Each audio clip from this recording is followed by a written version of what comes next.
Hello friends, ठरलं तर मग या मालिकेच्या आजच्या भागामध्ये अर्जुनला अजूनही सायली सापडलेली नसते. इकडे महिपत व त्याचे गुंड सायलीकडे आलेले असतात. तेव्हा सायली सुटण्यासाठी खूप धडपड करत असते.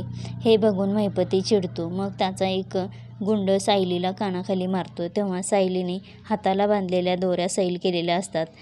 मग महिपतीचे लोक सायलीला परत दोरीने घट्ट बांधून ठेवतात आणि सगळेच मग बाहेर निघून जातात. मित्रांनो, सायली सुटण्यासाठी खूप धडपड करत असते, पण त्याचा काहीच उपयोग होत नाही. आता इकडे सर्वजण सायली व अर्जुनची वाट पाहत असतात. तेव्हा प्रिया पूर्णाजीला म्हणते, या सिच्युएशनमध्ये झोप लागणारच नाही, पण थोडा वेळ आराम करायला हवा ना पूर्णाजी. प्रताप मामा, तुम्हीही सगळ्यांनी थोडा वेळ आराम करून घ्या. अर्जुन आला की मी उठवेन ना तुम्हा सगळ्यांना. तर पूर्णाजी म्हणतात, म्हणजे तू एकटी जागी राहणार का? तर प्रिया म्हणते, पूर्णाजी, हे माझं कर्तव्यच आहे ना. तर अश्विन म्हणतो, अजिबात नाही, आम्ही इथेच थांबतो आणि कर्तव्य म्हणून नाही, आमची इच्छा आहे म्हणून. मग प्रतापही म्हणतो, अरे सगळ्यांनी जागून काय करायचंय, मला तर खूप झोप येते. तर पूर्णाजी म्हणतात, मीही जाते. मग पूर्णाजी आणि प्रताप जातात.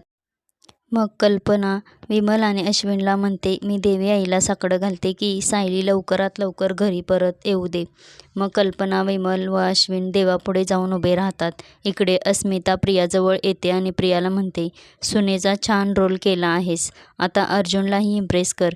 मी जाते झोपायला, आता मला छान शांत झोप लागणार आहे. तर मित्रांनो, मग अस्मिता झोपायला जाते. नंतर प्रिया मनातल्या मनात म्हणते, अर्जुनला काही सायली सापडत नाही, म्हणजे आता माझा रिस्पेक्ट वाढणार आणि साक्षीकडून पैशांचा पाऊसही पडणार. इकडे महिपत रागाने साक्षीच्या कानाखाली मारतो. तेव्हा नागराज महिपतला अडवतो आणि म्हणतो, अरे एवढ्या मोठ्या मुलीवर कोण हात उचलतं का? मग महिपत म्हणतो, मग काय करू, हिनं एवढं मोठं कांड करून ठेवलंय ना. त्या सायलीला किडनॅप केलं आणि डोळे न बांधता इथं घरात आणून लपवलं आहे. ती सुटण्यासाठी प्रयत्न पण करते. मग तो अर्जुन इथं आला की संपलं सगळं. मग साक्षी म्हणते, अर्जुनने आपणाला मारून टाकलं असतं तरी चाललं असतं. तो असं नाही करणार. तो नक्की कायद्याच्या बाजूने जाणार आणि त्याने आपल्याला आयुष्यभर जेलमध्ये सडवलं असतं. मग रागाने महिपत म्हणतो, तुझी ही अक्कल सायलीला किडनॅप करताना कुठे गेली होती? मग महिपत रागाने त्याच्याच माणसांना मारतो. तेव्हा नागराज त्याला अडवतो आणि त्या गुंड माणसांना निघून जायला सांगतो आणि महिपतला म्हणतो, काय चाललंय तुझं, शांत हो जरा, किती पॅनिक झालायस तू. मला माहीत आहे, हातात आलेली बाजी निसटून नको जायला असं वाटतंय तुला. मग महिपत म्हणतो, नागराज शेठ, महिपत शिकरे कधीच त्याची बाजी हरत नाही. साक्षीची चूक एवढीच झाली की तिनं त्या सायलीला जिवंत ठेवले. तर नागराज म्हणतो, मग तू आता सायलीलाही मारणार का? अरे तिला मारून काय फायदा होणार असता, तर इतके दिवस तिला जिवंत का ठेवलं आपण? मग महिपत म्हणतो, ती जिवंत राहिली तर सगळ्यांना घेऊन बुडेल. तर नागराज म्हणतो, हो, आणि मेली तर प्रिया आपणाला घेऊन बुडेल. मग साक्षी म्हणते, म्हणजे काय? तर नागराज म्हणतो, साक्षी, तू काय प्रियाला ओळखत नाहीस का?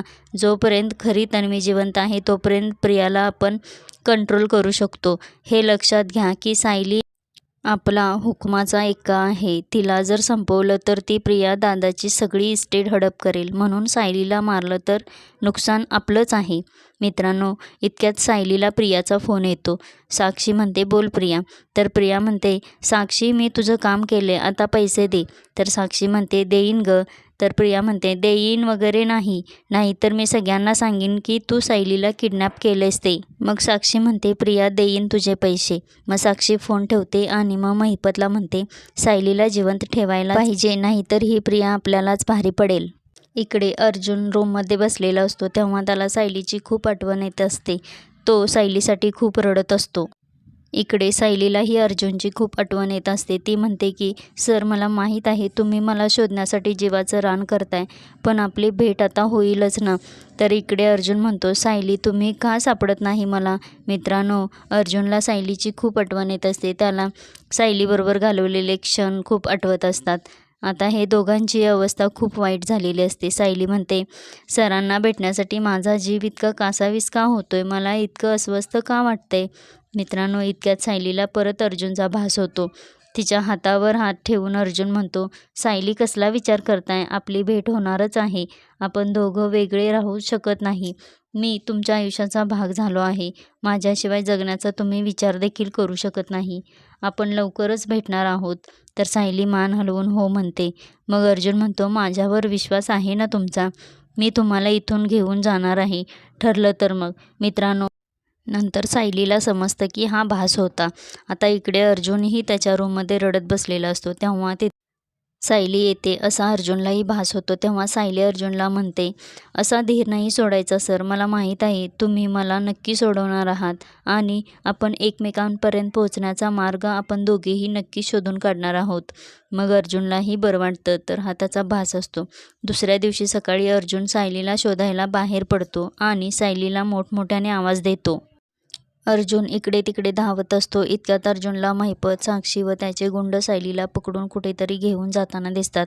तेव्हा सायली म्हणते, अर्जुन सर मला वाचवा. तेव्हा महिपत सायलीच्या डोक्यावर बंदूक रोखतो. हे अर्जुन बघतो आणि सायलीकडे पळत जातो. तेव्हा महिपत सायलीला गोळी मारतो. इतक्यात अर्जुन जागा होतो आणि हे त्याला पडलेलं वाईट स्वप्न असतं. मग अर्जुन स्वतःशीच बोलतो की असं म्हणतात की पहाटे पडलेलं स्वप्न खरं होतं.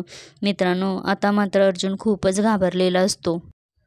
आता इकडे महिपती त्याच्या माणसांना सांगत असतो की या सायलीला जिवंत ठेवणं माझ्या जीवावर आले.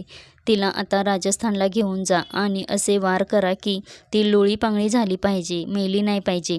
खरं तर या कामासाठी मलाच गेलं पाहिजे.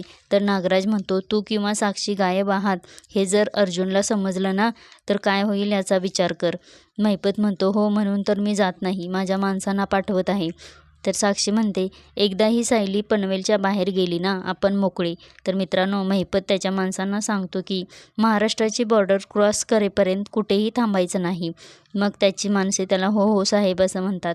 महिपत साक्षीला म्हणतो, वाईटातून चांगलं होतं हे खरं आहे साक्षी.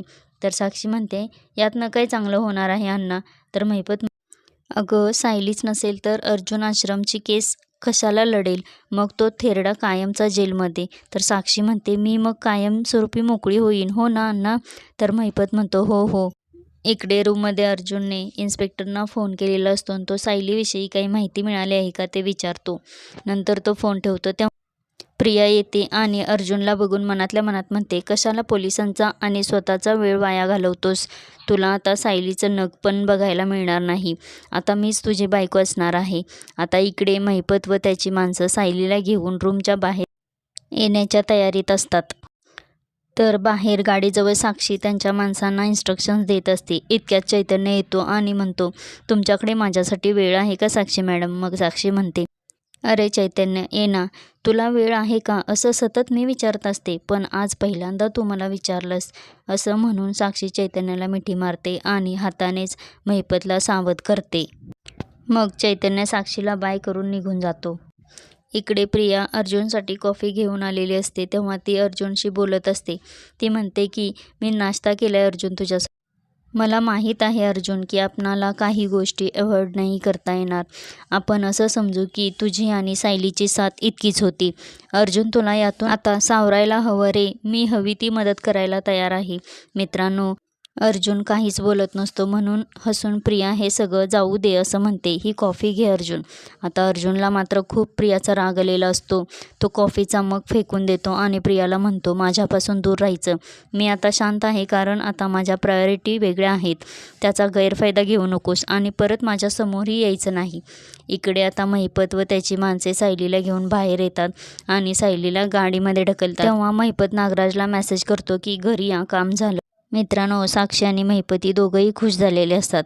आता उद्याच्या भागामध्ये अर्जुन मंदिरामध्ये येतो. तेव्हा त्याला सायलीचा आवाज येतो. नंतर तो सायलीला महिपतच्या गुंडांच्या तावडीतून वाचवतो. अशाच मालिकेंचे एपिसोड पाहण्यासाठी चॅनलला सबस्क्राईब करा, लाईक करा.